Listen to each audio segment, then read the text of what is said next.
Hey guys, tonight we're heading into the battlefield, but not the way you might think.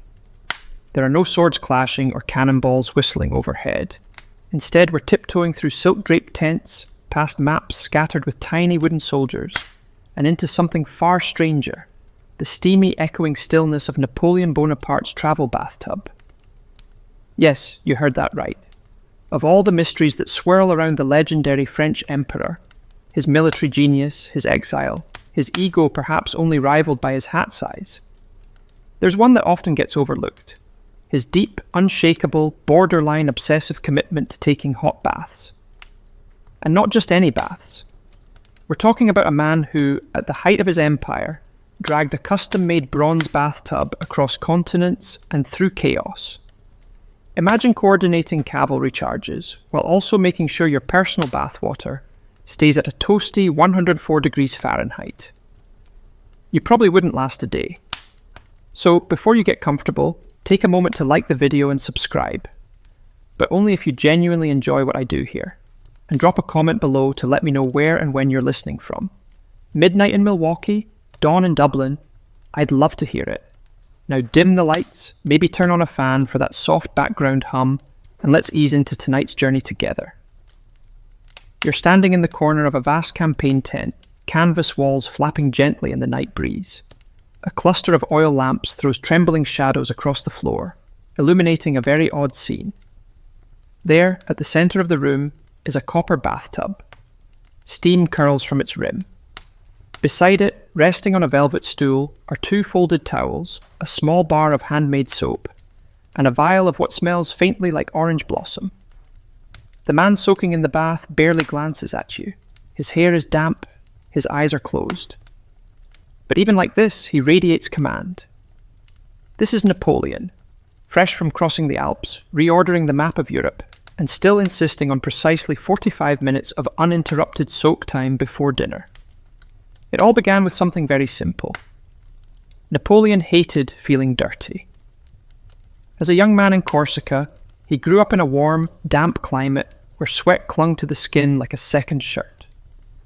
Bathing became not just a routine, but a comfort. Later, when he moved to France, his classmates mocked his accent, his skin tone, even his hygiene, ironically since he was cleaner than most of them. He never forgot that. Fast forward a few decades, and now you're watching him bathe after reviewing a battlefield. His generals are waiting, the horses are restless, but none of that matters until he's had his bath. The water has to be hot, never lukewarm. The room must be quiet. And the bathtub? It must come with him. Always. The thing is, this wasn't normal. While most soldiers of the time thought a once-a-month rinse was more than enough, Napoleon wanted his skin to be clean, his pores open, and his mind clear. He believed hot water calmed his nerves and sharpened his strategy. Some even whispered it was where he got his best ideas. This is where the curious case of the travel bathtub begins. It wasn't just a tub, it was a symbol. A brass vessel lined with enamel, reinforced with iron rings, mounted onto a custom carriage so it could be hauled across muddy fields and mountain passes. And someone, yes, an actual human being, was assigned the job of guarding it, polishing it, and drawing water for it twice a day. Now picture this. You're a soldier trudging through snow in Poland, hungry and exhausted. Your uniform is torn, your boots leak. Then you hear that His Majesty's bathtub has arrived, carefully uncrated and gently wheeled into a newly pitched tent. The absurdity would almost be funny if your feet weren't half frozen. But for Napoleon, it was essential. He once postponed a march for 2 hours just to ensure his water had reached the right temperature. He claimed it was a matter of health, not vanity. Still, whispers flew around camp that he preferred the silence of steam to the clamour of strategy meetings, that he once bathed while dictating orders for an entire battle. Some stories are probably exaggerated. Napoleon directing troops from behind a curtain of bubbles sounds more like satire than history, but others are disturbingly credible. One of his attendants wrote in his memoirs that the emperor would often bathe late at night, long after others had gone to sleep. He looked into the water, the man wrote, as though it might speak to him. Creepy? Maybe, but fascinating. Another little known detail, he often added a few drops of cologne to the water, not for smell, but as he claimed, to inspire clarity. The blend was citrus-heavy with undertones of rosemary and neroli. Imagine drifting to sleep to that scent, carried by heat and flickering candlelight. There's even a recorded incident, rare and hushed up quickly, where a diplomatic envoy from Spain was made to wait outside Napoleon's tent for nearly 3 hours. Why? Because the emperor was still engaged with personal matters. That's code for soaking. When the envoy was finally admitted, soaked in sweat and indignation, Napoleon simply raised one eyebrow and said, "I trust you've had time to consider your position." He hadn't. He was too busy being furious. But the psychological edge was clear. Napoleon used even his bath as a tool of power. And here's the strangest part. Nobody dared question it. His marshals rolled their eyes. His valet sighed. But the baths continued, through snow, sandstorms, even the damp mildew of German castles. The tub followed him as loyally as any general, maybe more so.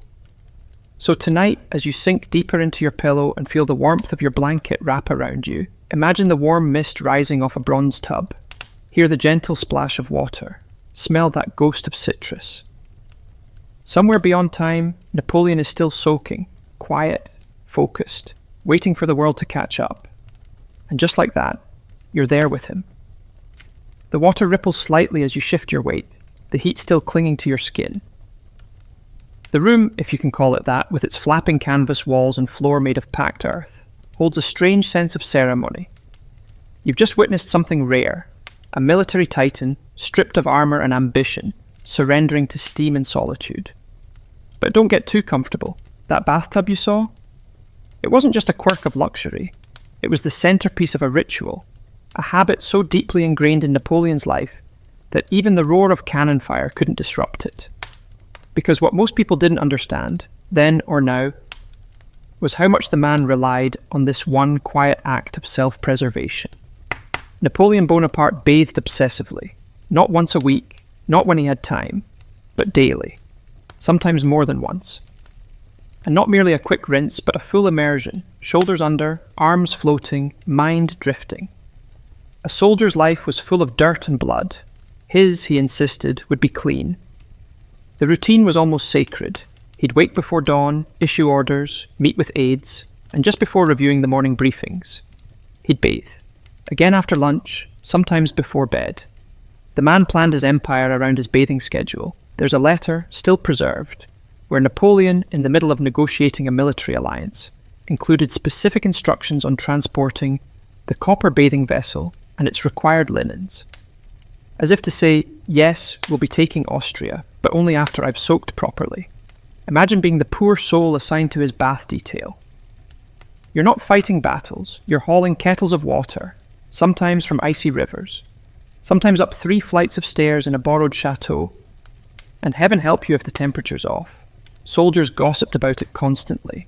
Some thought it was because of his Corsican roots, claiming people from warmer climates needed to bathe more. Others thought it was superstition, that if he skipped a bath, something terrible would happen. And to be fair, on the few rare occasions he did skip, the results were less than ideal. One of the more amusing examples? During a fast-paced march through the Prussian countryside, the bath cart lagged behind. For nearly 36 hours, Napoleon had no access to his copper sanctuary. He reportedly became irritable, barked orders at the wrong aides, and at one point refused to eat. The next morning, upon finally getting his bath, he emerged calm, polite, and, according to one officer, smelling faintly of oranges and absolute control. It would be easy to dismiss this as simple vanity. After all, kings and queens had indulged in stranger habits. But there's something deeper here. For Napoleon, the bath was more than just a place to get clean. It was a refuge. He once told his physician that bathing allowed him to see clearly, that in the silence of rising steam, he could separate what mattered from what merely shouted the loudest. There are even anecdotes, quiet, whispered among his inner circle, that some of his boldest ideas were formed while submerged to his chin in hot water. It's not so hard to believe. Some of us think best in the shower. He just had the resources to do it with velvet towels and imported soap. And speaking of soap, well, let's talk about that. Napoleon didn't use just any bar of soap. His was specially made by a Parisian chemist, combining olive oil, beeswax, and crushed citrus peel. It came wrapped in linen and sealed with a small wax emblem bearing his initials. Rumour had it he went through 2 bars a week, more if on campaign, and heaven forbid someone else used it. One unfortunate adjutant did just that, and found himself reassigned to a remote supply unit in Belgium. Coincidence? Perhaps. But probably not. The scent was legendary. People who met him often remarked on the smell, not of powder or sweat, but something light, floral, and strangely calming. You could say his empire came wrapped in orange blossom. But there were logistical problems, of course. Tubs aren't light. Water isn't always available. And maintaining heat on a freezing plain in Eastern Europe, that took work. That took commitment. That took an entire team.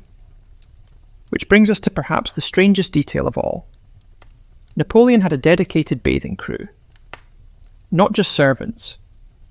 A rotating group of trained aides who knew exactly how much wood to burn, how long to wait before pouring the water, how to test it without offending their commander. They even travelled with copper kettles wrapped in wool to prevent heat loss. If they were running late, they ran faster. If the fire went out, they relit it. One of them later wrote, "We knew his bath schedule better than our own names." And here's the kicker. Napoleon never said thank you. Not because he was cruel, but because he believed it was as vital as ammunition. Would a general thank someone for bringing gunpowder? No, the bath was no different. It was part of the machine. Still, it led to some memorable moments, like the time the crew tried to set up the tub in a local noble's wine cellar to retain heat, and accidentally collapsed a shelf of vintage Burgundy. The emperor never even noticed. He was too busy soaking. Or the time in Austria when heavy rains flooded the bathing tent. Water poured through the seams, mud sloshed beneath the tub. Napoleon simply nodded, leaned back, and said, "Then let it be a Roman bath." A man who could rewrite maps from the confines of a copper basin. You might be wondering, why does this matter? Why spend so much time talking about a bathtub? Because history isn't just shaped by speeches and battles, it's shaped by quirks, habits, the tiny decisions that, over time, steer a life. And in Napoleon's case, that life often steered straight into hot water. So as you close your eyes, picture that man again. Not the conqueror, not the emperor, but the solitary figure, chest deep in steam, chasing clarity with every breath. And somewhere echoing softly through time, you hear the splash of a hand tracing circles in warm, perfumed water. The tent quiets again. Outside, muffled hoofbeats fade into the damp earth. You remain still, listening to the last droplets slipping down the copper sides of the tub. In the hush, you begin to realize this wasn't just a habit, it was architecture, a system. And like any well-oiled part of Napoleon's machinery, the bathtub had evolved into something more mobile, more absurd, and more imperial. Because the first travel bathtub, it wasn't very travel-friendly. Early on, Napoleon had a traditional freestanding tub, heavy, deep, elegant, but also completely impractical.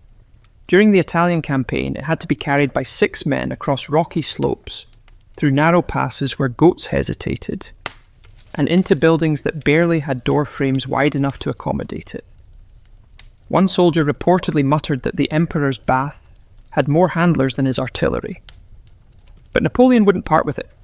Not for mud, not for snow, not for complaints. So when the brass tub cracked on the edge of a boulder near the River Po, he took it as a sign. The bathtub needed to be redesigned, engineered for conquest. And so began the curious journey of the mobile soaking apparatus. The next version was sleeker, shorter legs, reinforced joints, a small drainage valve, and, most importantly, wheels. A military engineer whose name history somehow forgot, but who surely deserved a medal, was assigned the task of building what would become one of the most bizarre items in Napoleon's personal inventory, the rolling bathtub. It wasn't pretty. At first it looked like a cannon cradle that had swallowed a soup pot. But it worked. It could be tilted onto a cart. It had slots for towels, compartments for soap, even a fitted leather cover to keep out dust. It was, essentially, a spa on wheels. and it followed him everywhere. From the sunny hills of Piedmont to the fog-choked marshes of Bavaria, the bath was there, like a loyal dog, or perhaps a pet dragon, temperamental, high-maintenance, but fiercely protected. There's a diary entry from a young aide-de-camp who describes arriving at a new encampment. The road had been terrible, deep ruts, sleet pouring sideways, tents ripped from their pegs. He expected chaos. Instead, he walked into Napoleon's quarters and saw the emperor calmly soaking in his tub, steam rising like a halo.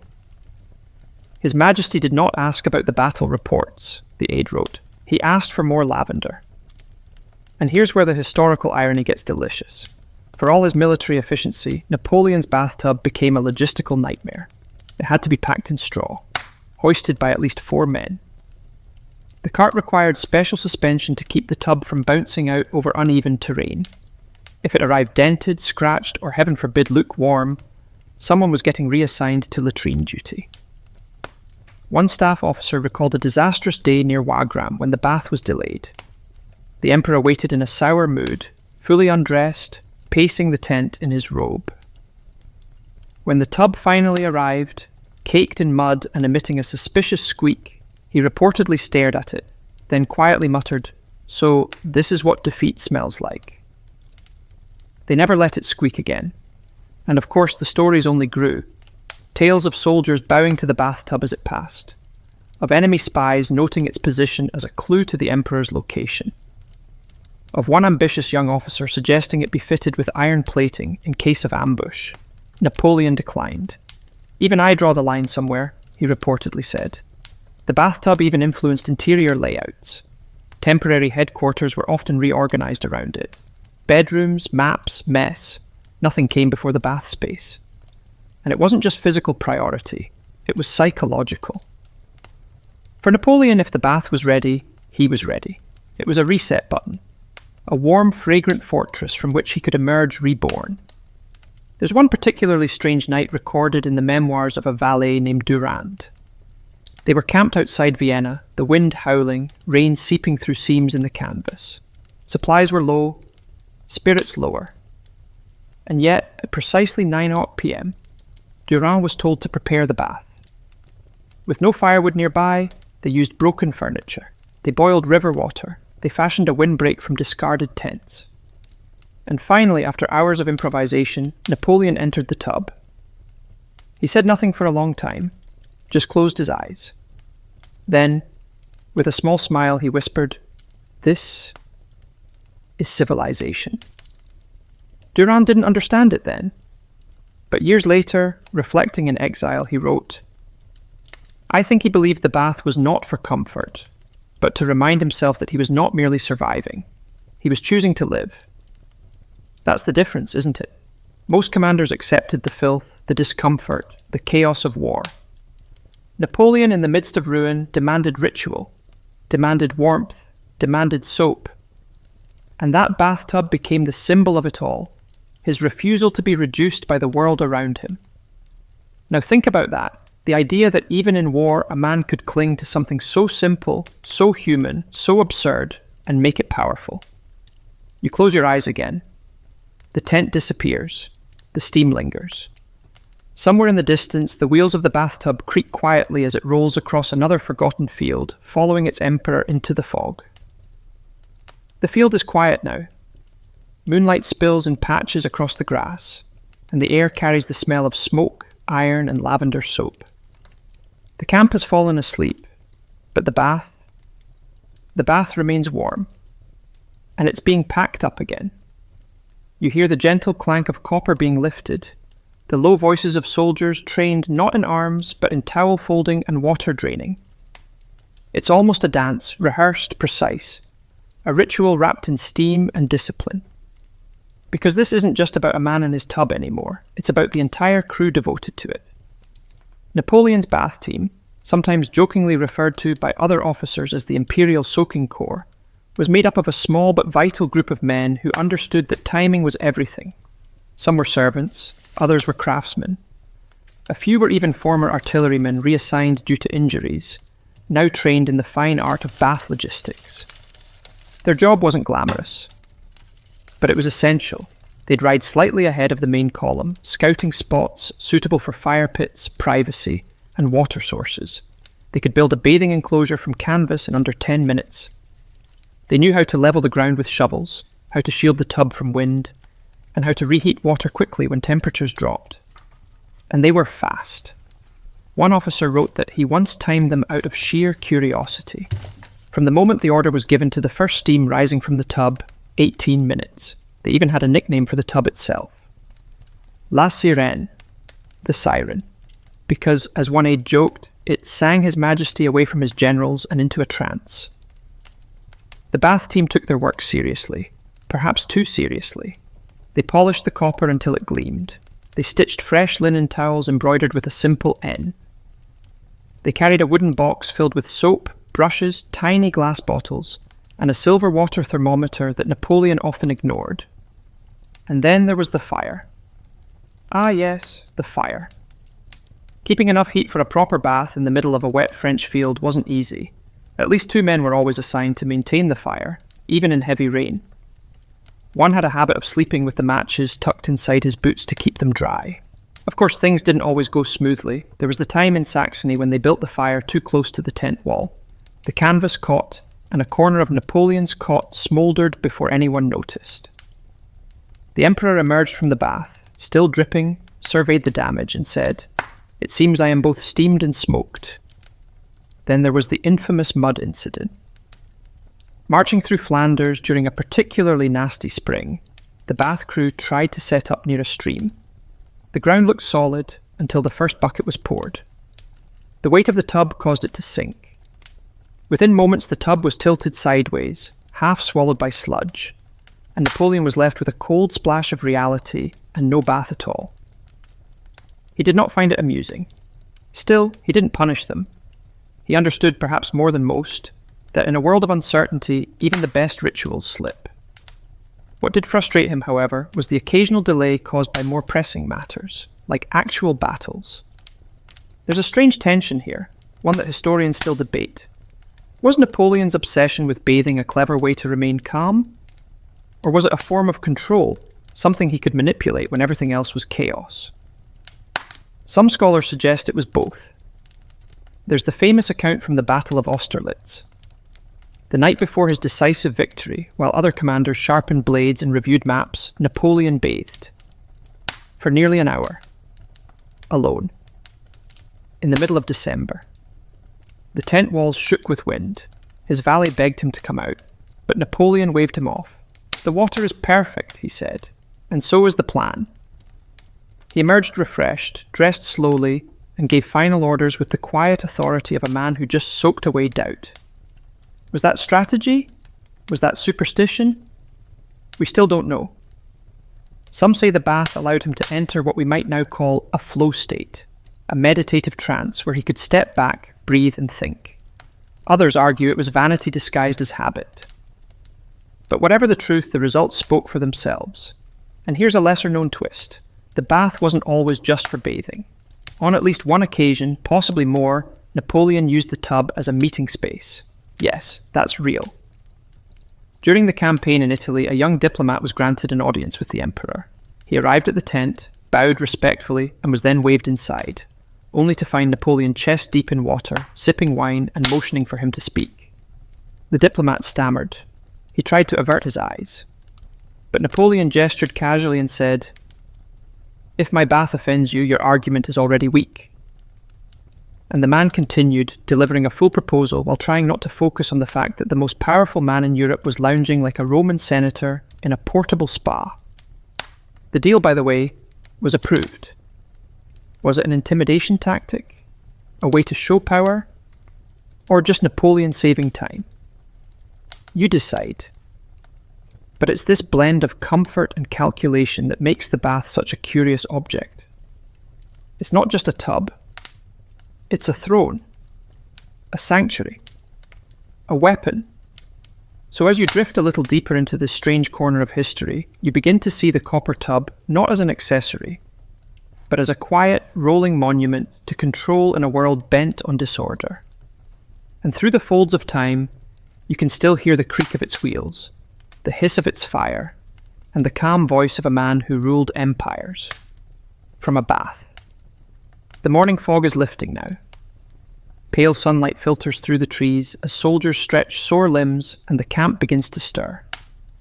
But in a clearing just beyond the noise, the bath has already been used, drained, wiped down, and returned to its protective case, lined with horsehair and pine slats, ready to roll again.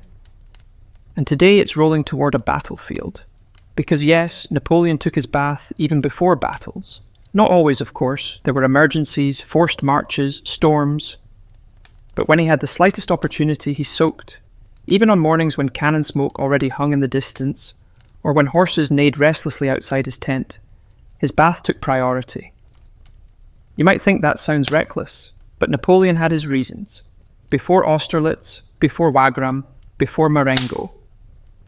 On each of those mornings, his aides noted a common routine: quiet, hot water, and stillness. For a man whose mind spun faster than most, the bath was a way to slow down just enough to focus. Some said he planned troop movements in there. Others claimed he mentally rehearsed his speeches right down to the cadence. But one story stands out. It was the eve of the Battle of Marengo, June 14th, 1800. The French army was stretched thin, exhausted, and facing a powerful Austrian force. Morale was shaky, the terrain unfamiliar. Many of Napoleon's generals advised retreat. He listened. Then he dismissed them. And instead of launching into a strategy meeting, he ordered his tub prepared. Picture it, a man surrounded by chaos with every reason to panic, choosing instead to bathe. The bath crew rushed to set up near a vineyard, half hidden among the rows of grapevines.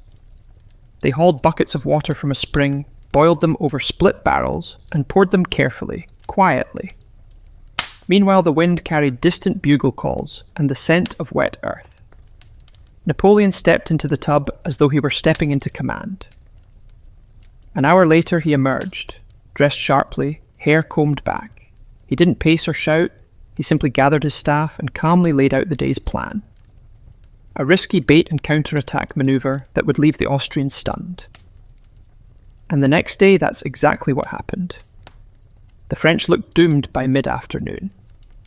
Then, just when the Austrians thought they had victory in hand, Napoleon unleashed a fresh column of reinforcements, his secret reserve. The tide turned, the Austrians broke. France had another improbable win. Some call it genius, others call it luck. But the men who were there, they remembered the bath. One captain wrote in his journal he did not fear the morning. He faced it as he always did, warm, clean, and ready. The moment became a kind of myth, a private joke among the inner circle.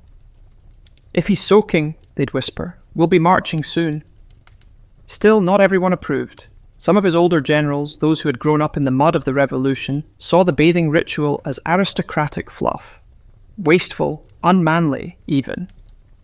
But they dared not challenge it, because the results kept coming. In fact, one general, Murat, flamboyant and hot-headed, once tried to mock the habit. He arrived at the tent one morning, dramatically clutching a bucket and a sponge, claiming he too needed strategic inspiration. Napoleon didn't laugh. He simply looked at him and said, "Then use cold water. You need waking up." That was the end of that. Still, there were risks. The bath, though sacred to Napoleon, made him vulnerable, undressed, relaxed, detached from his surroundings. It could have been dangerous. And once it nearly was. During the 1807 campaign in Poland, a scouting party failed to spot a Cossack patrol heading toward the French position. Napoleon, soaking as usual in his canvas bathing tent, was completely unaware. By the time the alarm was raised, enemy riders were already within earshot. His guards sprang into action. The tent collapsed mid-evacuation, water splashing across frozen dirt. Napoleon emerged wrapped in his robe, hair still wet, demanding to know what idiot had let him get ambushed while bathing. The Cossacks never reached the camp. They were turned back by French cavalry, but the lesson stuck. From that point on, the bath team received a military escort, 2 armed guards at minimum. The most vulnerable moment of the Emperor's day would now be defended like a royal procession, because even luxury has its limits. Still, the bathtub remained, unshaken, undefeated. And let's be honest, there's something undeniably theatrical about the whole thing. It wasn't just about hygiene, it was stagecraft. Napoleon knew his image mattered, that being seen composed, calm and fragrant, even in the face of danger, made him seem invincible. He once told an aide, "When I am calm, they are calm. When I am clean, they believe the world is in order." It sounds silly, until you realise he was right. Even the enemy took notice. One British observer, writing after the war, remarked dryly, "It seems Bonaparte was not so much made of iron as he was made of porcelain, bathed often, cracked rarely." So tonight, as your thoughts drift towards sleep, imagine yourself not in a palace, but in a tent. Imagine the cold outside, the war beyond the hills, and in the middle of it all, a copper tub, a fire, a man, and the simple, stubborn act of taking a bath. The copper tub has seen better days. Dents from careless handling, scratches from hurried retreats, faint scorch marks along the rim where water once boiled too hot. But it's still here, still whole, still waiting for the man who made it more famous than most royal thrones. You crouch beside it now, watching as a soldier pours water from a dented kettle. Steam rises slowly, curling into the morning air like a lazy ghost. The soldier doesn't speak. He knows the routine. By the time Napoleon arrives, the bath will be perfect. But this isn't France, or Italy, or Austria. This is Russia, and the air bites like glass. It's 1812, and Napoleon is deep in the heart of a frozen empire he thought he could conquer. What started as a grand march has become a slow unravelling. Supply lines stretch thin, frost creeps into tents, soldiers fall from hunger before they ever see an enemy. And yet, the bath is still being prepared. Why? Because some routines are more than comfort. They are anchors. In a world where everything else is cracking, boots, discipline, morale, the ritual of the bath remains. But Russia does not forgive vanity. Napoleon's campaign here is unravelling fast. The cities they capture are empty, stripped bare by retreating Russians. The roads are mud, then ice. His men are exhausted, half-starved and demoralised. The march to Moscow becomes a death crawl, and then, finally, they arrive. The city is silent. The Kremlin looms dark against a bruised sky. But there's no triumph, no cheers. Because within hours, Moscow begins to burn. Fires sweep through the wooden neighbourhoods, set by the Russians themselves. Flames rise like a furious choir, and Napoleon watches from a balcony, expressionless, fists clenched at his sides. But later that night, in a borrowed stone mansion far from the inferno, he does what no one expects. He bathes. It's not a grand affair. The tub has been dragged up cracked marble stairs. Water is scarce, barely warm. The soap has melted into a lump. But still he sits there, steam barely rising, smoke from the city drifting through shattered windows. One aide asks, tentatively, "Shall we cancel tonight's routine, sire?" Napoleon blinks slowly. "No. Tonight I need it more than ever." It's not the answer of a man in control, it's the answer of someone clinging to control by the thinnest of threads. Because this bath is no longer just about cleanliness. It's defiance. A final gesture of command in a world slipping away.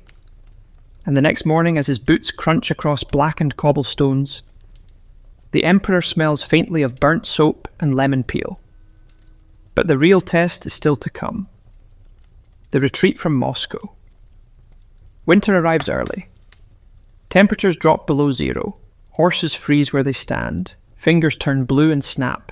There is no food, no firewood, no hope. And yet, somehow incredibly, the bath continues. Not daily anymore, but when they can, they set it up.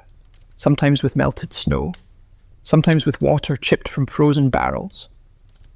Napoleon no longer asks. He simply nods, and his aides do what they must. One bitter evening near Smolensk, 2 soldiers are caught stealing firewood meant for the Emperor's bath. When questioned, they don't plead for mercy. They simply ask if they might warm their hands first. Napoleon hears of it. He says nothing. But that night he soaks in icy water, face pale, lips tight.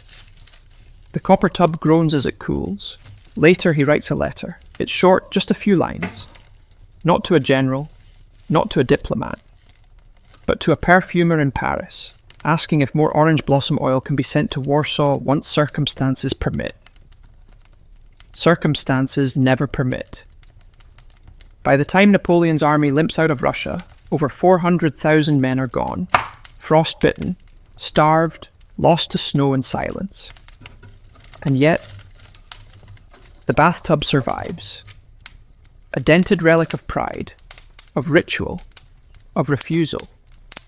It is one of the few things that makes it back to France intact. And when Napoleon steps off his carriage, thinner, quieter, eyes dull, the bath is waiting in his quarters. Ready. Because the bath has always been ready. Historians still argue about this. Was it madness? Habit? Ego? Some say the Russia campaign marked the moment Napoleon lost touch with reality. That a man who prioritized a warm soak while thousands died in snow was already halfway to defeat. But others disagree. They say that in those final baths, something else lived. Memory. Identity.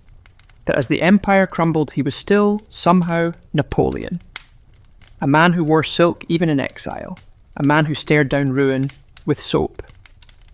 And maybe, just maybe, the bath wasn't weakness at all. Maybe it was the last bit of strength he had. So tonight, as your breathing slows and the hush of winter settles in, imagine that copper tub, half buried in snow, still warm from fire. Imagine steam curling into the night. And a man, half broken, refusing to give up the smallest piece of who he was. Not even to the cold. The snow has long since melted, but the empire has not recovered. You find yourself now not on a battlefield or in a golden palace, but in a quiet country estate in Elba. The waves lap gently at the shore, the air is heavy with orange trees and resignation. And behind shuttered windows, the bath is once again being filled, because even in exile the emperor bathed. After the catastrophic Russian campaign and the crushing defeats that followed, Napoleon was forced to abdicate. Stripped of power, escorted under watch to the tiny Mediterranean island of Elba, he was expected to fade into irrelevance. Instead, he unpacked his soap. It's easy to imagine his arrival, the locals curious, the guards wary, the mood uncertain. Yet as the ship's crew unloaded the few belongings he was allowed to keep, one object was handled with particular care. Yes, the bath had made the journey. Not a lavish new model. The same dented, battered, absurdly travelled copper tub from Moscow, from Austerlitz, from the dusty Nile. Polished a bit, perhaps, but unmistakable. And so the ritual resumed. Each morning in Elba, as the birds began their lazy conversations in the trees, the water was heated. Napoleon would rise early, as always, and soak, sometimes for 20 minutes, sometimes longer. The staff, though smaller now, still followed the old routines. Because while France may have turned its back, the emperor remained himself. Some said he used the bath to keep his pride afloat. Others whispered it was all he had left. But to those closest to him, his tiny household of aides and loyal soldiers, the ritual was comforting. A symbol that order still existed. That despite the fall, despite the humiliation, Napoleon hadn't shattered completely. He still combed his hair the same way, still dabbed his temples with that familiar citrus cologne, still issued instructions, sometimes just to feel like a commander again. And in the bath, he thought, Elba wasn't large, but he walked its trails, surveyed its harbours, restructured its administration, as if it were a miniature France. And every night back in the estate, the copper tub gleamed softly under candlelight, waiting for him to sink beneath its warmth and disappear from the world. There's something deeply human in that. You can almost hear the water trickling in, the splash of bare feet, the quiet sigh as heat meets skin. This man, once master of Europe, now confined to an island, still beginning and ending his days in water. But of course, he wouldn't stay there forever. The bath may have soothed him, but it didn't tame him. Less than a year into exile, rumours began, messages exchanged, a ship quietly prepared. And one spring morning in 1815, Napoleon escaped Elba and sailed for France. He returned not as a ruler, but as a question. Would the people accept him? Would the army still follow? The answer came swiftly. They did. And so began the 100 days. An impossible lightning-fast return to power. His enemies scrambled, coalitions reformed. And amid the chaos, as he reclaimed the throne and reassembled his military, guess what else found its way back to Paris? The tub. You'd think he'd get a new one, something shinier, something imperial. But no. He insisted on the same old bathtub. Maybe it was superstition, maybe it was loyalty. Or maybe he simply believed that if the tub had survived Moscow, it could survive anything. One valet joked, France has our emperor, and the emperor has his bath. But the glory was short-lived. You know what comes next? Waterloo. That word alone carries the weight of finality. A rolling green field turned into a grave for ambitions too vast to hold. Rain, mud, delay, confusion. The Prussians arriving just in time to tip the scale. And Napoleon, still brilliant, still defiant, unable to stop the collapse. What few people know is that on the night before Waterloo, the bath was drawn. A small estate had been seized outside the battlefield. The tub was placed near a fireplace, water heated, candles lit. The same rhythm, even now, in the face of fate. He soaked in silence. One aide claimed the emperor muttered battle plans under his breath while floating, eyes half closed. Another swore he simply sat still, staring into the water. No one really knows. But in that final bath, with Europe closing in from all sides, the copper tub bore witness once more. Not to power, but to reflection. It wasn't just the end of a campaign. It was the end of a legend.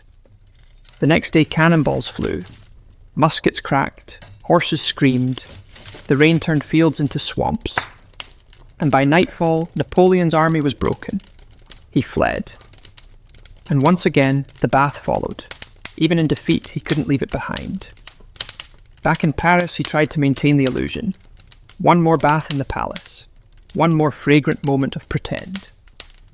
But time had run out. This time exile would not be Elba. This time it would be St. Helena, a wind-battered rock in the middle of the Atlantic, far from Europe, far from everything. And as he boarded the ship that would carry him there, the last item hoisted up from the dock, carefully, awkwardly, with ropes and curses, was that faithful battered bathtub. Because even on the far side of the world, Napoleon would still bathe. The sea stretches endlessly now. No sails on the horizon, just wind, gulls, and the slow, rocking rhythm of exile. The ship creaks beneath your feet, damp with salt and resignation. Below deck, packed among crates of linens, crates of books, and the slowly dulling ambitions of a once global conqueror, rests the copper bathtub. It made the journey. Of course it did. St. Helena isn't a prison in the traditional sense. There are no walls, no chains, but there is distance, vast oceanic distance. It is a place chosen not for its cruelty, but for its inaccessibility. And that's cruel in its own way. The emperor arrives quietly, no fanfare, just grey cliffs, cold rain, and a stone house that creaks in the wind. And yet, soon enough the bath is installed. Longwood House becomes his new domain. Small, damp, infested with mould and rumours. The ceilings drip. The food is bland. His guards are ever present. But still, twice a week the copper tub is filled. The routine is slower now. There is no army to move, no treaties to sign, just books, walks, dictation, and the bath. The staff has changed. Fewer now, some English, a few loyal Frenchmen. But the old rules remain. Water must be hot, soap prepared, towels warmed by the hearth. No interruptions once the curtain is drawn.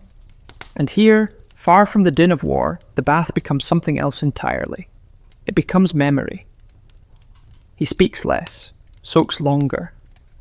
The heat draws out fragments of Egypt, of Austerlitz, of Josephine, of victories once so vivid they smelled of gunpowder and citrus. Sometimes during these quiet soaks, he dictates memoirs to his aides. From the bath, voice soft, distant. He recalls troop movements with eerie precision, the way the fog rolled in at Lodi. The sound of sabres on gravel in Spain.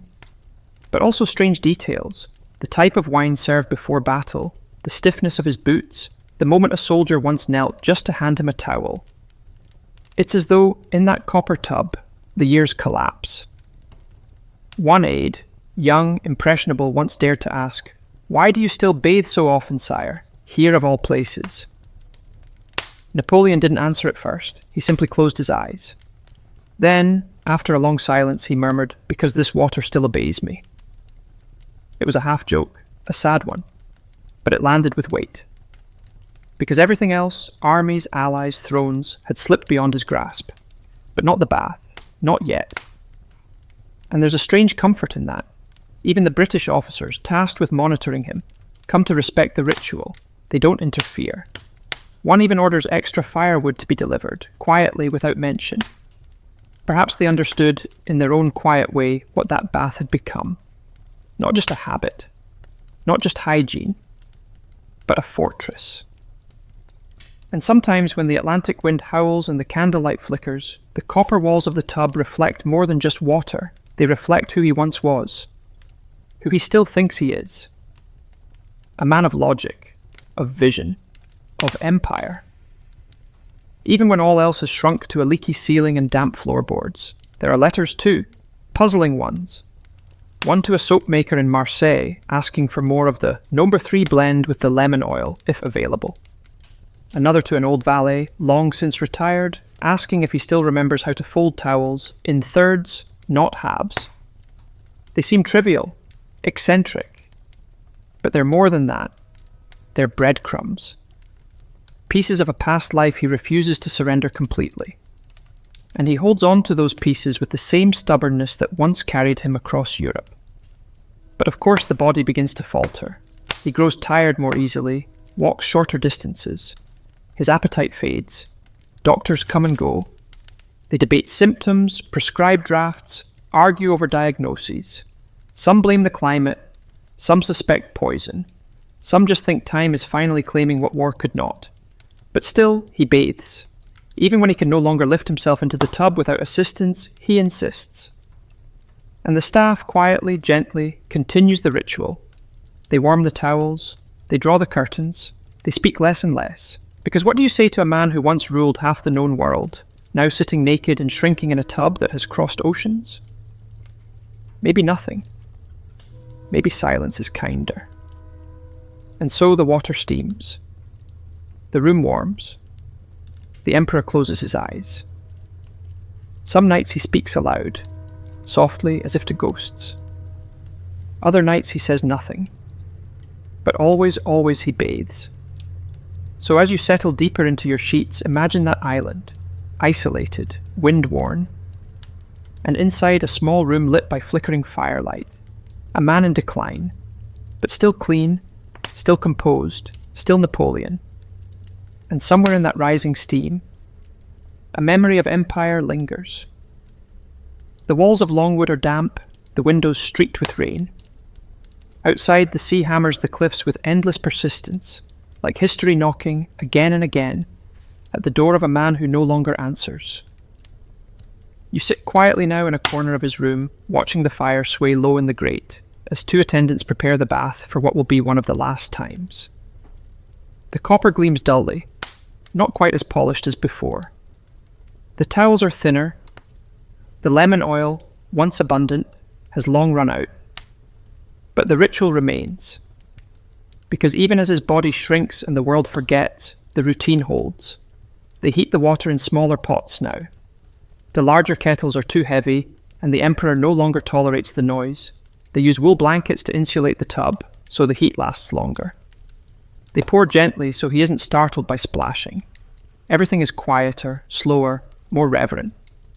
And he still insists on inspecting the water himself. On this particular evening, he dips 2 fingers into the rising steam, nods faintly, says nothing. The aides help him lower in. His face tightens, but not from pain. From effort, pride. Once submerged, he breathes out, long and slow, a sound that feels almost like release. He no longer talks about France, not directly. But sometimes he hums a few bars of old military songs, tunes no one dares correct. Or he murmurs names in sequence, Lannes, Ney, Murat. Voices from long-gone campaigns now echoes in a misty room. The young English surgeon assigned to him watches from a respectful distance, taking notes not on pulse or breath, but on posture. The emperor, he writes, appears most himself during his bath, composed, detached, almost eternal. And perhaps that's what Napoleon believed too, that as long as the bath continued, so did something of his old self. The man, not the myth, the living version, not the marble bust. Here, in this ritual, he wasn't just remembered, he was still real. But the bath, like the man, is fading. There are signs now. His skin, once robust, grows pale and spotted. His hands tremble slightly as he reaches for the towel. Some days he refuses to bathe at all. Not out of pride, but exhaustion. As if even the water weighs too much now. His aides say nothing. They just wait, 1 day, 2. Then quietly they begin the setup again, hoping. Because when the bath happens, everything else does too. He eats, he speaks, he remembers. There is, even in these final months, one last story. It's raining hard one night. The ceiling drips into a pan near the foot of his bed. His fever is high. The doctor debates whether to call off the bath, but the emperor insists. They carry him in, barely more than bone under a silk robe. Lower him slowly. The water is warm, scented only by the cedar planks of the floor. He leans back, sighs. Then, in a voice thin but unmistakable, he says, "If Europe had soaked more and marched less, perhaps it would be quieter now." The attendants pause, unsure whether it's a joke, a thought, or simply the ramblings of a mind slipping beyond reach. But then he chuckles. A small, real sound. And for a moment you almost expect him to sit up, issue orders, reclaim his place in history. He doesn't. Instead he floats there, half asleep. And the water laps gently against the sides of the tub. A few days later he refuses the bath entirely. A week after that he's too weak to rise. The copper tub remains in the corner of the room. Clean, cool, empty. A vessel once filled with steam and command, now holding only silence. No one dares remove it. Even as his final hours approach, the bathtub is kept near, like a relic. Some think he might ask for it again. Some simply can't imagine the room without it. And when he dies, quietly in his sleep, on May 5th, 1821, the copper tub is the only object left untouched. No general's sword, no crown, no battlefield, just the bathtub. Because in the end, it wasn't a throne he held most faithfully. It was this ridiculous, gleaming, stubborn basin of warmth and willpower. So as your breath slows and the world fades just a little softer around the edges, think of that tub. Still. Patient, waiting. And a man who, even as the world exiled him twice, never surrendered the right to be clean. The house at Longwood is quieter now than ever. Dust curls along the baseboards. The windows blink only to the wind. His bed remains, sheets folded tight. A single chair is tucked against the wall. And in the corner, untouched, the bathtub sits like a ghost that never left. You stand beside it now, your fingers brushing the cool copper rim. The water is gone, of course, drained long ago, but the scent of steam, oil, and discipline lingers. You can almost hear the faint slosh of water, the rustle of linen, the slow exhale of a man trying to hold on to something invisible. But Napoleon is gone, and what's left is a legacy no one quite knows what to do with. The British officers, after his death, debated what to preserve. His clothes, his hat, his books, they'd be catalogued, shipped, displayed. But the bathtub? It was too large, too strange, too intimate. So it stayed. At first it was just stored, in a barn, then moved to a small storage building, forgotten for a time. But eventually someone remembered. Someone always does.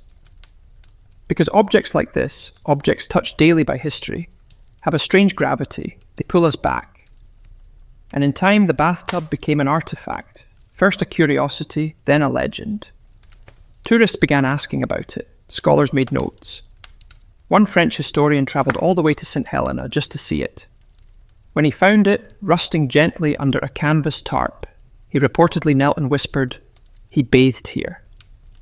That's the thing, isn't it? You can read about empires, you can memorize dates, but to see the vessel where a man once closed his eyes and tried to forget the weight of the world, that's something else. Over the years, stories multiplied. Some said Napoleon spoke to the bath in his final days. Others claimed the tub was the last thing he touched. There were rumours it had healing properties, or that it had been shipped to Paris and secretly installed in a private museum. None of that was true, but it didn't matter, because the bathtub had passed into myth. Eventually the British shipped it back, not to France, but to London. It spent years in storage, until a museum acquired it. Now it sits behind glass, with a little brass placard and velvet ropes to keep the curious from leaning too close. And people come, every day. Not just historians or students, but everyone. Travellers, daydreamers.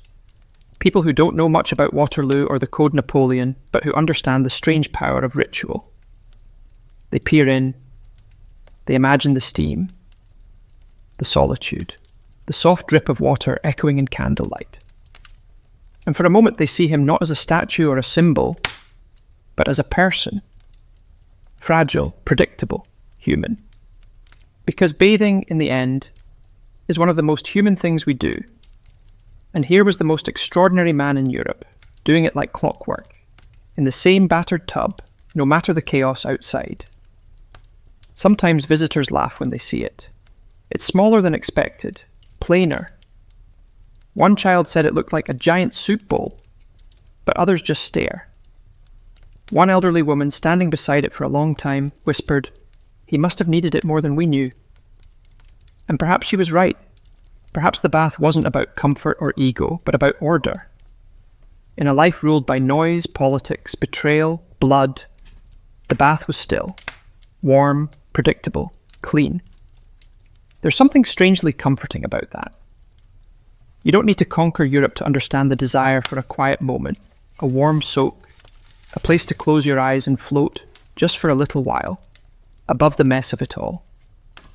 And as you picture the tub now, alone in its museum alcove, with the soft light glinting off its rim and the ghost of orange blossom in the air, you might feel something else. Not admiration, not even sympathy, but connection. Because we all have our rituals, our anchors, our ridiculous, beautiful habits that keep us from drifting entirely. And maybe, just maybe, this was his.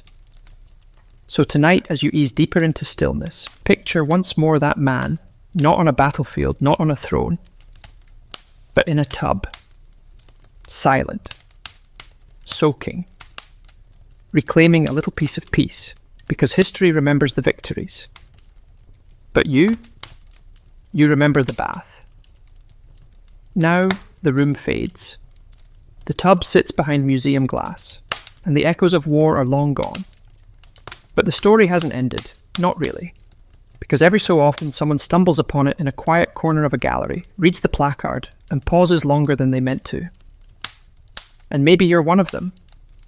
You imagine it now not behind a rope but back in motion, rattling on the back of a cart, rumbling over uneven stones somewhere between Ulm and Jena, its copper shell catching flickers of sun between the folds of a canvas tarp.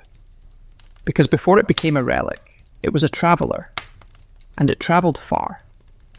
The bath had a passport stamped in mud and smoke. Austria, Spain, Poland, Egypt, Italy, Belgium. And everywhere it went, it left the faintest trace of soap, steam, and memory. In many ways, the bath crossed more borders than the man who bathed in it. It outlasted more generals, survived more winters, saw more silence. There's a document, rare, yellowed with age, listing the personal effects moved with Napoleon during his campaigns. Amid firearms, boots, uniforms, there's one line simply marked, Bain de cuivre personnel. Copper bath, personal. Such a small note, but it holds an entire world. And here's something curious. During the Egyptian campaign, when the army suffered in the blistering desert heat, Napoleon didn't abandon his bath. Instead, he adapted. He had the bath moved to a shaded alcove within a ruined temple near the Nile. Locals watched in stunned silence as French soldiers rigged a canopy from ripped sailcloth and carried pots of water from a nearby well, dozens of trips in the baking sun, just so their general could soak in relative comfort. It was absurd, It was indulgent. It was Napoleon. There's even a report that he used that bath to cool his fever during a bout of dysentery, and after recovering declared it the most loyal object in the army. It wasn't praise he gave lightly. Later, in Spain, the bath followed him through villages whose names history has forgotten. There, among crumbling cottages and stolen fireplaces, it would again be filled. The tub was set down inside a wine merchant's abandoned cellar once, where the echoes of dripping water were mistaken for distant artillery. Soldiers grew used to the sound of it. A tub being lowered, the pop of fire, the quiet splash. They said it meant the emperor was thinking, that something big was coming. When the bath steamed, plans soon followed aid. Sometimes they were right. One officer later wrote, "We didn't need messengers, we just watched the bath. When it rolled, we knew he was ready to move." And over time, the bath came to represent more than routine. It became a kind of barometer. When it was polished, spirits rose. When it was left untouched, the men grew uneasy. There were moments, rare but real, when it travelled covered in black cloth, hidden from sight. And when that happened, even the boldest voices lowered, because the emperor didn't only bathe for himself, he bathed for them. The sight of steam meant order, calm, that someone, somewhere, was in control. And this was Napoleon's great illusion, to convince his men, and perhaps himself, that no matter how wide the battlefield or how loud the cannons, he had time to soak, that he was untouched, unrushed, eternal.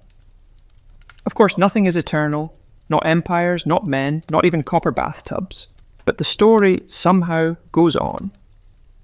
A museum in France once tried to acquire the tub.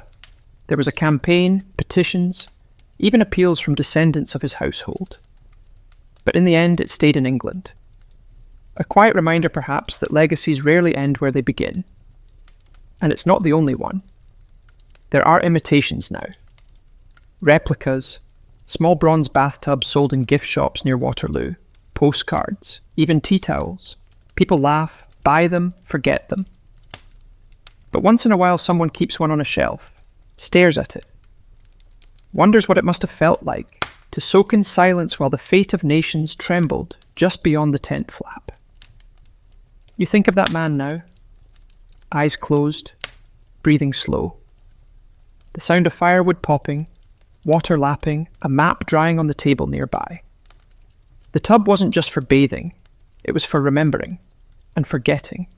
It was where he ceased to be emperor and became a body, a mind, a man. And in that way, maybe the bath outlived him not because it was copper, but because it told the truth of him, the quiet truth, the fragile one. So as your breathing settles and the night deepens, think of the copper walls worn smooth by time.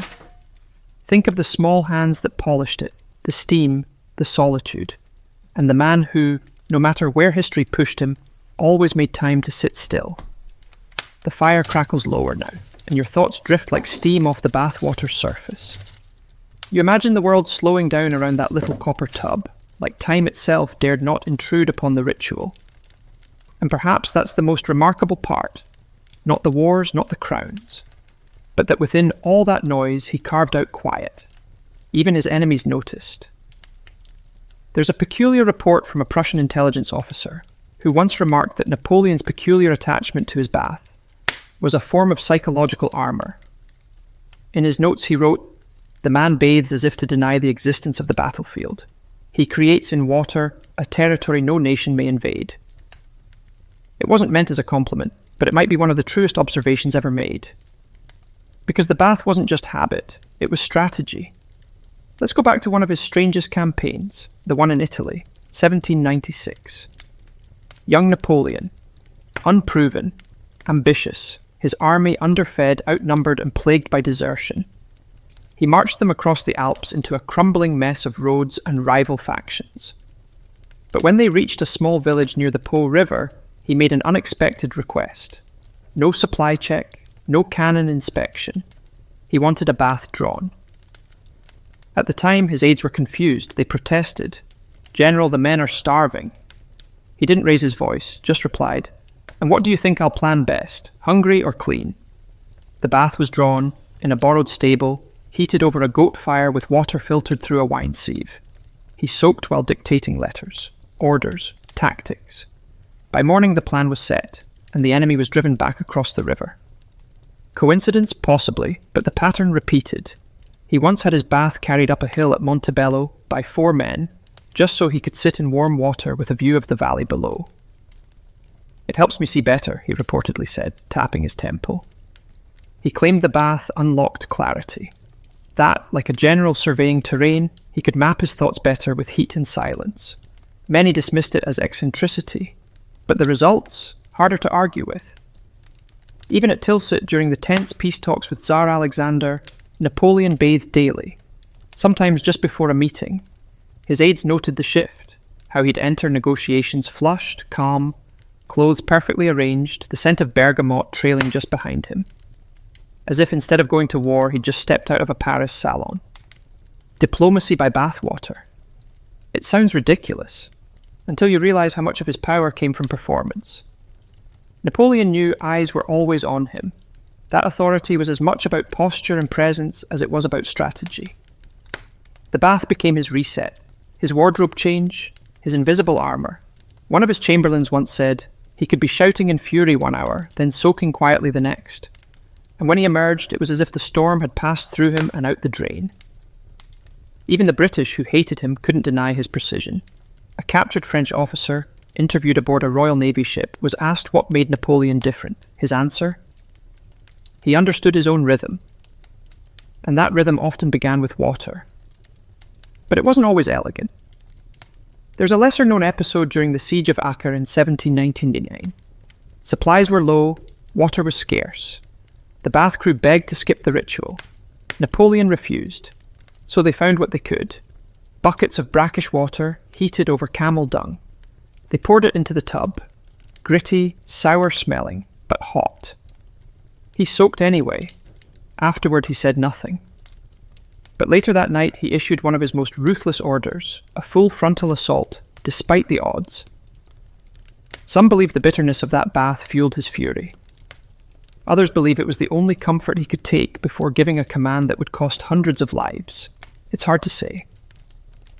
What is clear is that the bath went where he went, no matter how absurd the conditions. Through mud, desert, sleet, fog, politics, parades, always there.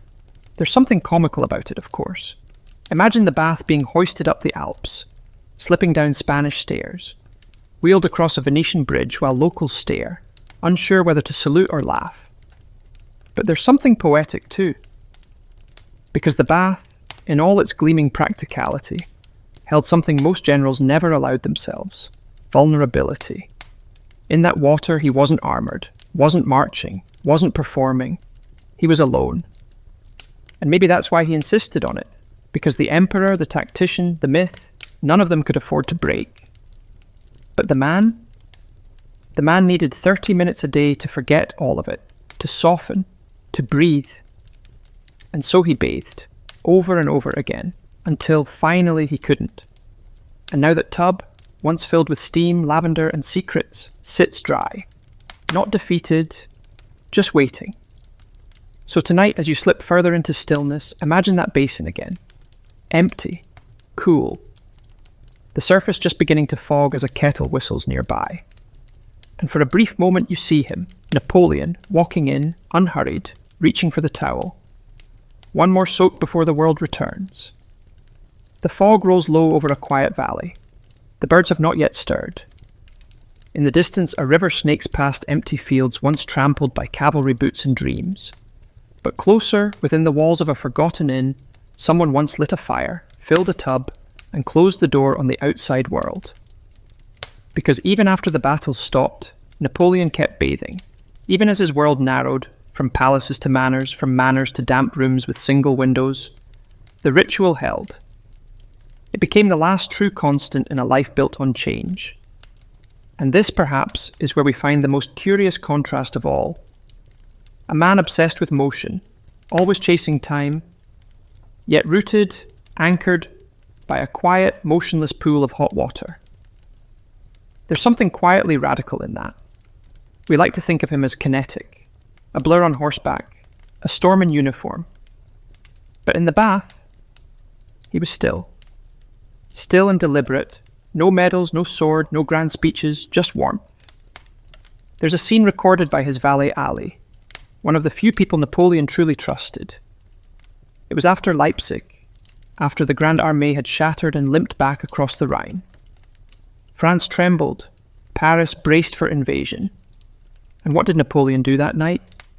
He bathed.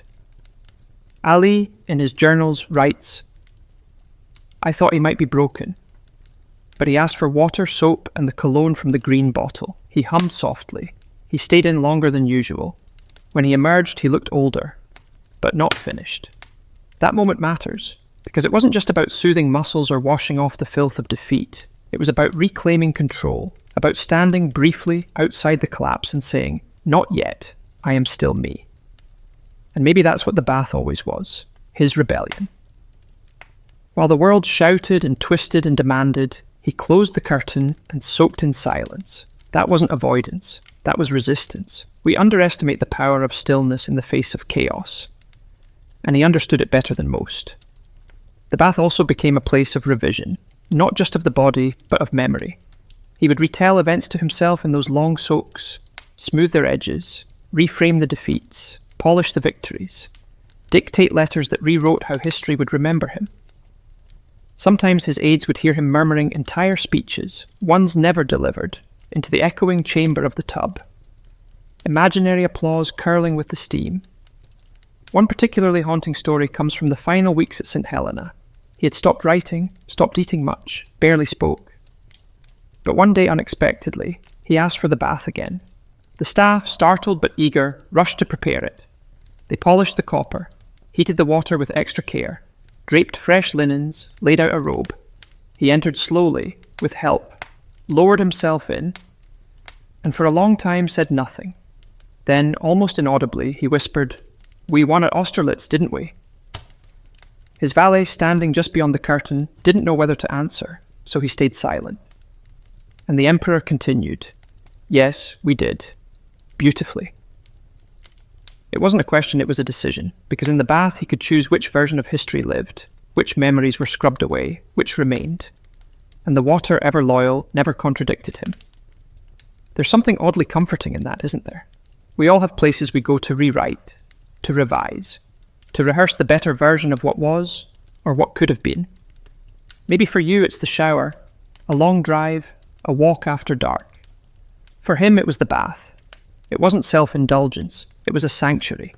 Even now you can picture it, flickering candlelight, the steam curling along the ceiling, the soft drip-drip of cooling water, and Napoleon, eyes closed, whispering victories he still believed in. And in that moment, it didn't matter what the rest of the world thought. Because for 30 minutes, the empire had not fallen. For 30 minutes, the general was undefeated. For 30 minutes, the copper held not just water, but identity.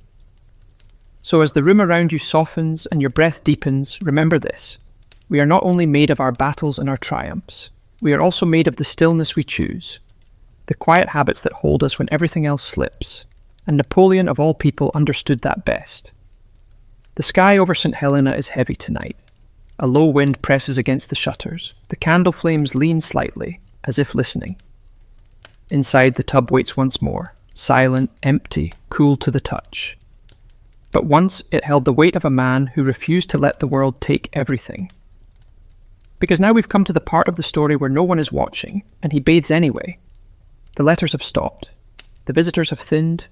The guards no longer glance in with suspicion or awe. And yet the bath is still prepared, less often, less ceremoniously, but with care. Not because anyone demands it, but because the routine itself has become a kind of prayer. In those final months, Napoleon becomes something quieter. The volume of his life turns down. The speeches are fewer, the silences are longer. He reads and rereads Plutarch. He recites Virgil under his breath. He eats less. But the bath remains. One evening he soaks for nearly an hour without saying a word. When his aide tentatively asks if he'd like his robe, he waves him off and mutters, "No, the water still listens." That phrase stays with them, because there's a strange soft intimacy between the emperor and that copper basin. They've been through so much together, more than some of his generals, more than most of his family. It knew him clean, it knew him wounded, it knew him frightened and furiously determined. It held no opinion. It simply held. and in return he treated it with care. He once asked for it to be repaired after a seam along the base began to leak. Not replaced, repaired. A blacksmith on the island hammered it gently back into form. The emperor personally inspected the work, approved it with a nod, not because it mattered to anyone else, but because it mattered to him. He would not surrender this too. And what a thing to fight for a bath. But maybe that was the whole point. He had lost cities, allies, legions. He had given up palaces and parades. But in that copper shell, he still found a version of himself untouched by exile, a private sovereignty, a moment no guard could interrupt.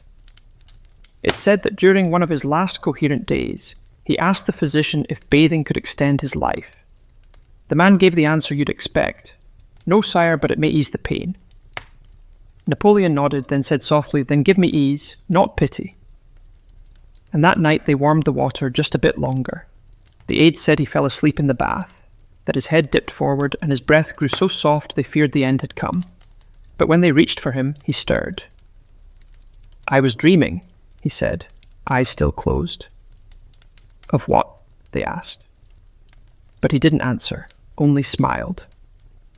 Some believe he dreamed of Malmaison, his beloved retreat outside Paris, with its sun-drenched gardens and polished floors. Others believe he dreamed of Austerlitz, forever frozen in that perfect moment of sunlight breaking through fog. A few thought he dreamed of Josephine, her laughter somewhere beyond the edge of memory. But maybe it was something simpler. Maybe he dreamed of quiet, of the sound of a match striking, of the scent of soap and firewood, of warm water enveloping cold skin, of the long exhale that comes when nothing is required of you anymore. Maybe in his last dreams he wasn't an emperor or an exile. He was just a man in a tub, at peace. And doesn't that feel right? That after all the proclamations and coronations, all the banners and betrayals, all the thunder and collapse, this is what remained. A vessel of copper, a habit, a human truth, that even giants need stillness. So as you drift further now, as your own breath slows and the world grows quieter, imagine that night.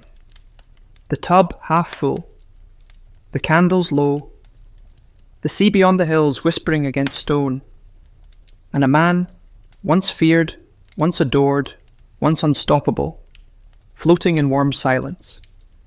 The fire has burned low to embers, the last kettle has cooled, the towels hang limp and unused on their hooks. And in the far corner of the room, the copper tub sits undisturbed, its surface catching the faintest shimmer of moonlight through a warped glass pane. He hasn't asked for it in days. The staff knows what that means. Outside, the wind stirs the dry grass along the cliffs of St. Helena, that lonely dot in the Atlantic, where the world's most infamous man now lies still. No ships approach, no letters arrive. Only time drips by, slower than ever. But the bath remains. And strangely, even though it's no longer used, they continue to dust it, wipe the inside with soft cloth, as if one morning he might rise and say, warm the water.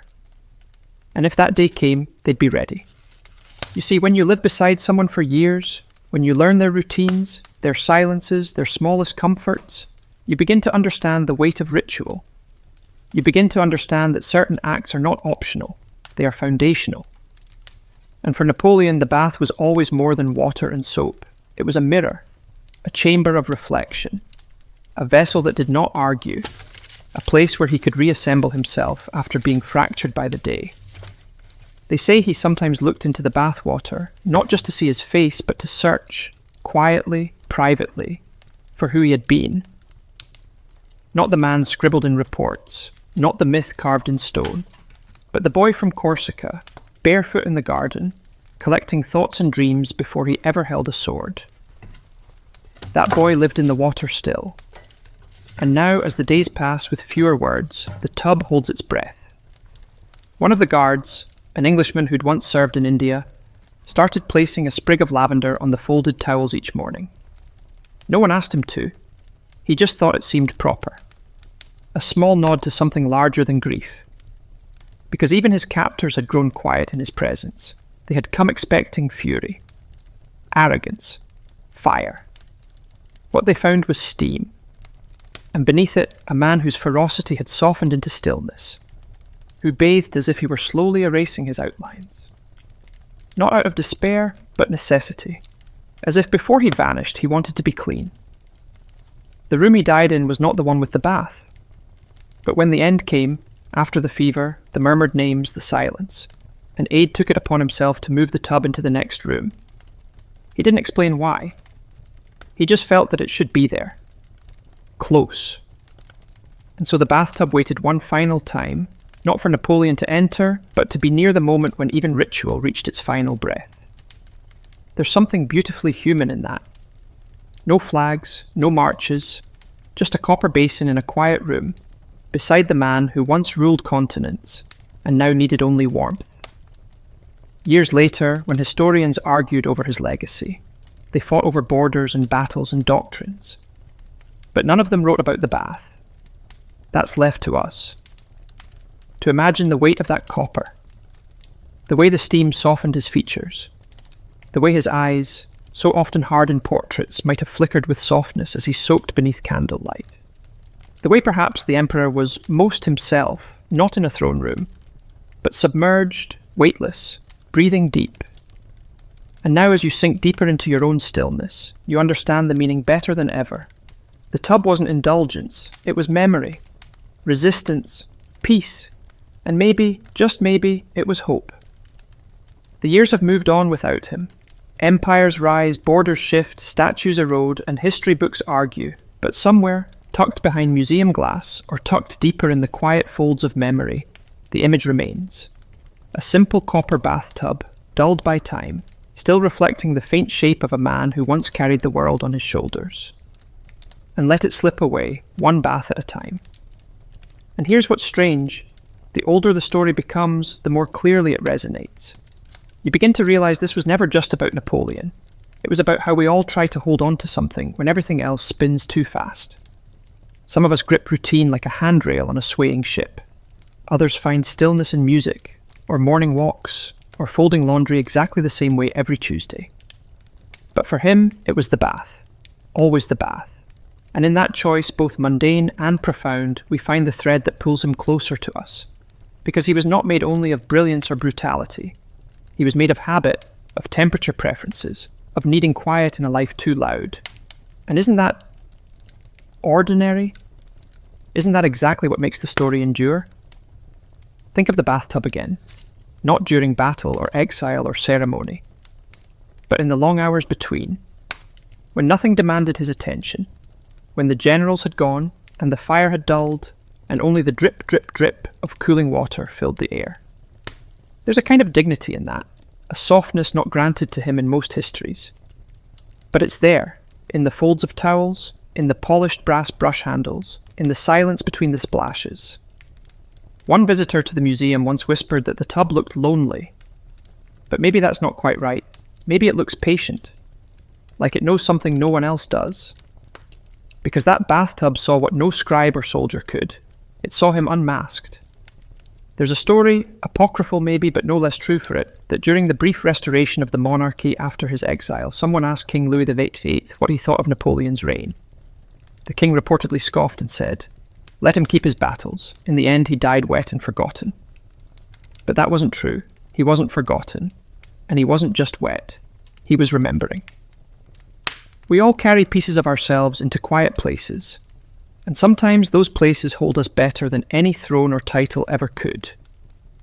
For Napoleon, the bath became a diary written in water. No ink, no pages, but still filled with lines. I was once adored. I made the map bleed and reform. I loved, I lost, I lingered. He may never have spoken those words aloud, but every soak whispered them, and the tub listened, always the tub.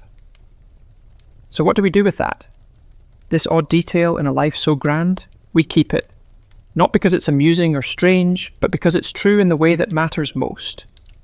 It's the kind of truth you feel in your bones, when the world is quiet and the lights are low and your own breathing sounds loud against the silence. It reminds us that even giants had to sit still sometimes, that even the most powerful man in Europe needed to pause, close his eyes, and let the heat soothe what battle could not. So as you settle deeper now, swaddled in warmth, the day slipping further behind you, let your thoughts drift gently toward that small room. The fire, the steam, and a man who, above all else, just wanted to be clean before facing the world again. It's morning now, centuries later, not in St. Helena or Paris or Austerlitz, but somewhere ordinary. A bedroom, a quiet house, a world untouched by empires, and still, the echo of that bath lingers, because the story has never really ended. It's just become softer, fewer cannons, more whispers, a legacy soaked through not in blood, but in something slower, quieter, warmer. You begin to understand now what he may have known all along, that the real shape of a life isn't carved only in victories or losses. It's revealed in repetition, in what we choose to return to, again and again. For Napoleon, it wasn't glory or speeches or even France. It was water. And here, as you lie still, letting your breath fall gently into rhythm with the night, you realize something else. You've been soaking in that stillness too, in the pauses between sentences, in the hush after each candlelit memory, in the rising mist of a story that has unfolded like steam on glass. We tend to define figures like Napoleon by the weight of their actions. But perhaps what made him human, what made him real, was how he used that weight to seek balance, in letters, in rituals, and most memorably, in that bathtub. There's a moment late in his life when a young visitor asked what he missed most. He didn't say power, or Paris, or his horse. He said simply, peace. Not victory, not legacy, just that one word, peace. And maybe that's what the bath had always been, a brief simulation of peace. A suspended hour where time dissolved and all that mattered was warmth, breath, and the gentle rhythm of water moving around him. You can imagine it now better than ever. A figure hunched slightly, not out of weakness but out of relief. The waterline resting just below his chest, hands floating, steam painting soft halos in the air. The weight of the world no longer pressing, just for a moment. No swords, no boots, no drums, only the familiar sounds, the creak of the copper, the whisper of a towel being unfolded, the last splash before stillness. And in that stillness, something sacred, the memory of being more than what the world demanded. So what do you do with this story? You hold it gently, not as a spectacle or trivia, but as a soft truth.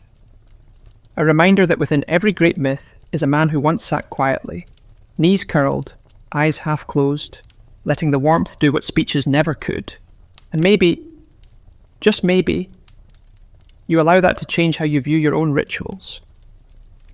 The cup of tea, the quiet walk, the long, slow breath before sleep. These too are sacred, because they tell us who we are when no one is watching. So tonight, as the story slows to a final simmer, and the room around you fades into softness, know this. You've wandered through history's halls not as a tourist, but as a guest. You've seen what the statues don't show. You've heard the water lapping where the noise once roared.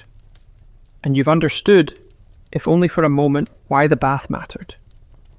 Because in the end, when everything else falls away, stillness is what remains. It's strange, isn't it? How the softest things survive the longest. Armies vanish, flags fade, fortresses crumble. But a memory of a quiet bath, of candlelight on copper, outlasts them all. Not because it's louder, but because it asks for nothing. Just a moment, just your attention.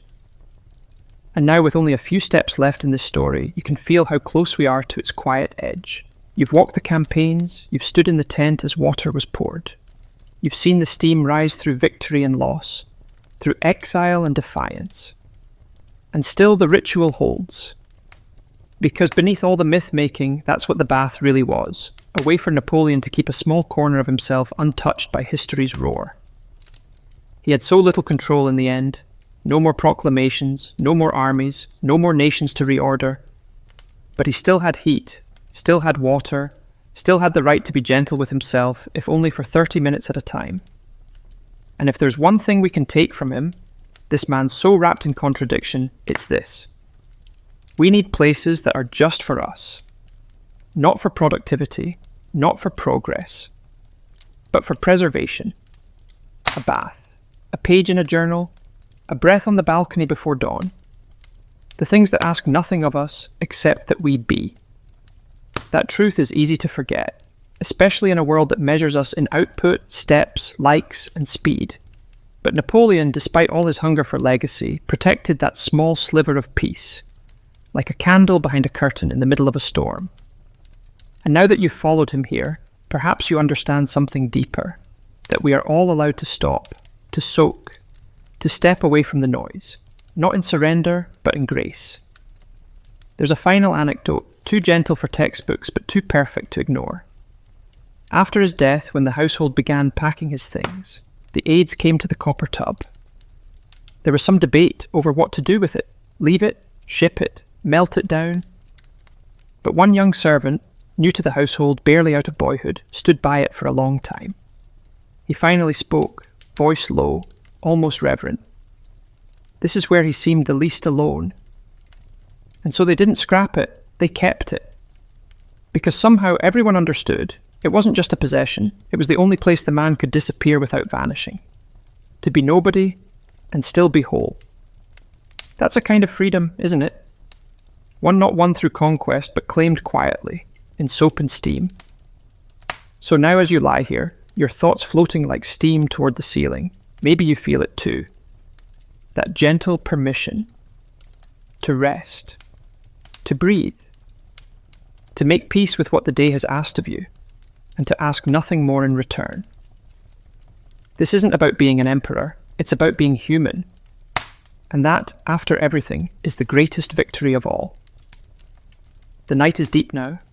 The world has quieted to its faintest hum, the way a room sounds just before sleep fully claims it. You're not quite here anymore, not quite gone, suspended, just like he once was, in that thin veil between memory and dream. And that's where the bath still waits, not in a palace, not in exile, but in imagination, the place where all quiet things return once they've been forgotten too long. You see it again, don't you? The tub, simple, heavy, slightly dulled from years of hands polishing it to perfection. It doesn't shine like gold. It doesn't tower like a monument. But it endures. And in its stillness it tells more truth than any statue ever could. Because in that copper frame lived something tender.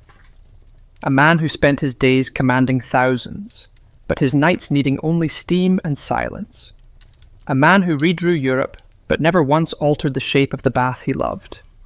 A man who, when everything else fell apart, still said, "I'll take the water warm if you please." And so here, at the gentle end of the tale, we no longer follow his footsteps through battlefields or courtrooms or prison islands.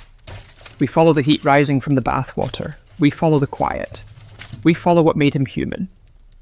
This is the part most historians don't bother to write down. It isn't glorious, it isn't tragic, it just is. But that's what makes it sacred. Think of it. How many days in your own life begin and end in rituals too small for memory? A sip of something warm, a certain way of folding the sheets, a hand on the doorframe before bed. Those are the things no one writes songs about. And yet they are the things that hold us together. That's what the bath was for Napoleon. Not a luxury, not a statement, a thread. One he followed through snow and sun, palace and prison, victory and defeat. Until at last, the thread ended in a quiet room, with one final bath that no one dared interrupt. It's easy to admire his courage in war, his clarity in politics, his relentless force of will. But perhaps the thing most worth admiring is the way he protected that one small act of softness. Because it tells us something. That even the strongest, most complex people you'll ever know have somewhere they go just to feel whole again. And if he needed that, maybe you do too. So as the last embers fade and the soft edges of your mind begin to melt into sleep, keep that truth with you. That peace isn't always earned. Sometimes it's drawn. Like a bath. Like a breath. Like a line between the day and whatever comes next. And maybe that's why the copper tub still matters, because when the noise fades and the dust settles, it reminds us even emperors need a place to be gentle. This is the last bath. No, not the final one Napoleon ever took, though we're close to that now. This is the last one we'll take with him. And in a way it's softer. Not because there's less to say, but because some stories don't end in noise, they end in warmth. It's morning on St. Helena, not dramatic, not stormy, just grey. The kind of light that folds over everything like a wool blanket, quiet, unassuming. And in the back room of Longwood House, the tub sits as always, its copper rim cool to the touch. The fire hasn't been lit. The towels are folded but not moved. The water bucket waits, full, but still sealed. Because the man who once asked for warmth has stopped asking. The breath that once spoke empires has gone still. And now the only sound is the sea, the soft, indifferent sea pulling back and forth beyond the cliffs. And yet he's not entirely gone, because the bath is still here. Not just the object, but the idea of it. The ritual, the meaning. The space he made each day to say, this moment belongs to me. How many of us forget to do that? In a world louder and faster than anything Napoleon could have imagined, how often do we give ourselves permission to pause? Not out of exhaustion, but out of reverence. He understood that. Somewhere deep in the chaos of campaigns and ceremonies, he found the courage to stop, to float, to breathe. Not because he'd earned it, but because he needed it. And in doing so, he gave us a strange and beautiful kind of inheritance. Not a throne, not a law code, not even a name without controversy. But this, the reminder that the most powerful act, sometimes, is to be still. And that stillness doesn't have to be grand. It can be found in a cup of tea, a quiet walk, a closed door, a bathtub. So now, as your mind begins to loosen its grip on today, as your limbs grow heavier and your breath deepens to match the quiet of this room, let the image soften. The bath is empty. The man is gone. But the warmth remains. You can feel it now, can't you? That weightless drift, that hush around your ribs, that faint scent of citrus and thyme. The memory of water not just on your skin, but beneath it. Napoleon is no longer soaking, but you are. Not in water perhaps, but in silence, in peace, in the rare kind of rest that even emperors chased but rarely caught. So here we are, at the edge of waking, or perhaps the edge of dreaming. No more battles, no more orders, no more stories to tell tonight. Just stillness, just warmth, just you. Now dim the lights a little further, if they're not already off. Let the world outside recede like a tide going out. Let your mind drift, like steam curling toward the ceiling. Let your muscles go soft. You are safe now. You are still. You are exactly where you need to be. End of script. Sweet dreams.